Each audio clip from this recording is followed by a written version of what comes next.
Pues nos metemos de lleno en esas claves de la semana, pero fijaros que hoy vamos a hacer algo distinto. Creo que es importante que, viendo lo que está sucediendo, ¿no? Con los siete magníficos, hagamos un pequeño parón, porque empieza a haber narrativas de si estamos o no en esa burbuja, empieza a haber acciones como Tesla, como Apple, como Google, que se están un poco, si queréis, separando, ¿no? Del resto, y vale la pena pararse para analizar. Como siempre os digo, nada de lo que digamos es una invitación a la inversión, se trata simplemente de analizar, de ver datos y que seáis vosotros los que toméis vuestras propias decisiones. Primera idea, como os decía, fijaros, ese gráfico que vemos que desde 2024, que hemos empezado este año, empieza a haber una divergencia entre los cuatro magníficos que se llevan pues a Nvidia, a Meta, Amazon y Microsoft, y de otro lado, Apple, Tesla y Google, que fijaros que incluso con respecto al índice se están comportando de forma divergente. ¿Es esto una primera señal de alarma? ¿Es una rotación? ¿O hay simplemente que entender que es una parada tras la fuerte subida? Pues bueno, de eso se trata justo este análisis de hoy, ¿no? Y más cuando esa es la narrativa, ¿no? De si estamos o no en la burbuja y cuando tenemos datos como el que vimos el día 2 de febrero. Fijaros, en esa presentación de resultados, de repente lo que vemos es que se produce el mayor alza en capitalización de una acción en toda la historia de Estados Unidos. Es una auténtica pasada, porque estamos hablando de subidas del 21%, que supone 0,2 billones nuestros. Es decir, que ese incremento de capitalización no se había visto nunca. Y es entonces, si ya unimos ese gráfico con divergencias, estos excepcionales números, cuando uno se plantea si estamos o no en una burbuja. Y veía un informe pues, de Heisenberg Report el otro día, donde sacaba los gráficos que os voy a poner, ¿no? Básicamente empezaba con esta pregunta, ¿no? ¿Se nos va la memoria a los inversores? Al final no recordamos lo que sucedió y fijaros, en 2022, que hace un año, vimos cómo esos siete magníficos realmente sufrieron una caída espectacular, que ya parece que no recordamos, pero Meta llegó a caer un 75%. Luego entonces, ¿puede volver a repetirse esta situación que ya se nos ha olvidado? Estamos viendo que, por ejemplo, las ventas, los resultados están en divergencia.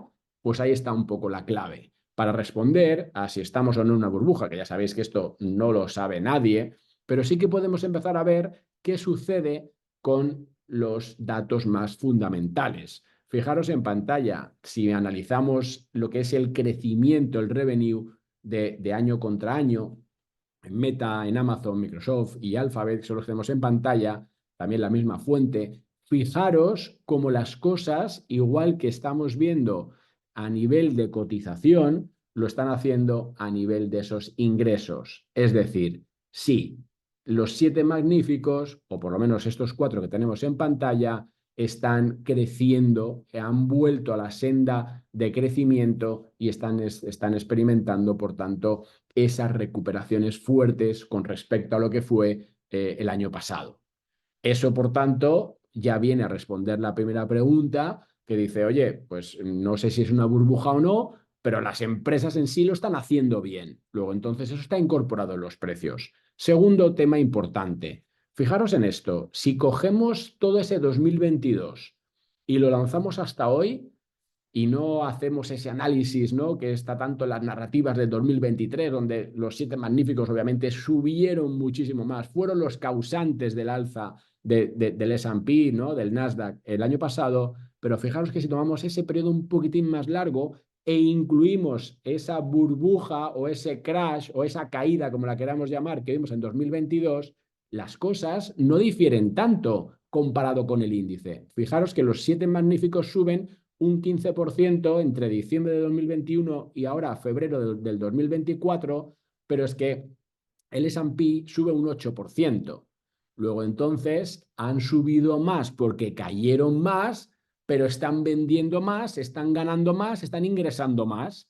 Por eso cuando nos vamos a ver cuál es el aporte que esos siete magníficos tienen a niveles de ventas, de crecimiento de ventas en el S&P, vemos que son los que efectivamente lideran con creces y con mucha diferencia ese crecimiento en ventas del índice en su globalidad. Luego, entonces, fijaros que no sé si es o no una burbuja, no sé si habrá una corrección fuerte, pero sí tenemos que ver que ni han subido tanto relativamente contra el índice si tomamos ese mal ejercicio de 2022, están empezando a liderar, ¿no? Pues esa recuperación en términos porcentuales año contra año de crecimiento son las que más crecen, pero encima representan ese porcentaje tan elevado sobre las ventas. Y aunque a nivel de valoración, fijaros que estamos diciendo que tenemos un PER de 30 veces contra un 18 que tiene el S&P o una media, perdón, contra un 20 que tiene el S&P y la media es del 18, se podría estar en cierta forma justificando. Luego entonces, y esa es la clave, y aquí donde quiero acabar, y esa es la pregunta que deberemos hacernos, es si serán capaces o no esas compañías de obedecer al consenso de mercado con respecto a lo que se espera crecimiento de ventas, de ingresos en los próximos años. Fijaros, gráfico de Goldman Sachs, a la izquierda lo que estamos descontando, el consenso de mercado descuenta es un crecimiento anual, un CAGR, ¿vale? Del 12% de las ventas en los próximos años, 2 años. Y además, fijaros, Nvidia tomando la delantera, Tesla, Microsoft, los que más van a crecer. El mercado lo que está haciendo es incorporar esos datos de crecimiento en los precios de hoy. Si eso se cumple, no hay burbuja, en el sentido de que estamos, ¿no?, descontando esas expectativas. Pero ojo, ¿qué pasó en la burbuja.com? Pues fijaros, en el Q1 del año 2000, el consenso estimaba un incremento de ventas CAGR del 16% para los 2 siguientes años. En ese momento, ese grupo de acciones magníficas eran Microsoft, eran Cisco, General Electric, Intel y Exxon. ¿Qué sucedió? Pues desde luego que no cumplieron expectativas y nos encontramos con la burbuja.com. Por esto, lo que quiero que hagáis es que meditéis, que entendáis esas fuerzas que hay en el mercado, que veáis que esas divergencias con un Apple, un Tesla, que ya no crecen tanto, ¿vale? Pese a que el consenso, fijaros, ¿no? Pues sigue siendo fuerte. Mientras se cumpla, no hay ningún problema. Pero ojo, porque si esto al final se rompe, entonces sí que podemos tener problemas. Como siempre, diversificar, buscar siempre ese portfolio que se adecua a vuestro perfil de riesgo, y el mercado es alcista. Estamos viendo que tocamos, ¿no?, S&P ya cerca de los 5.000, pero no nos olvidemos de qué expectativas descuenta el mercado, porque esa es la clave importante en estos tiempos. Hasta la próxima.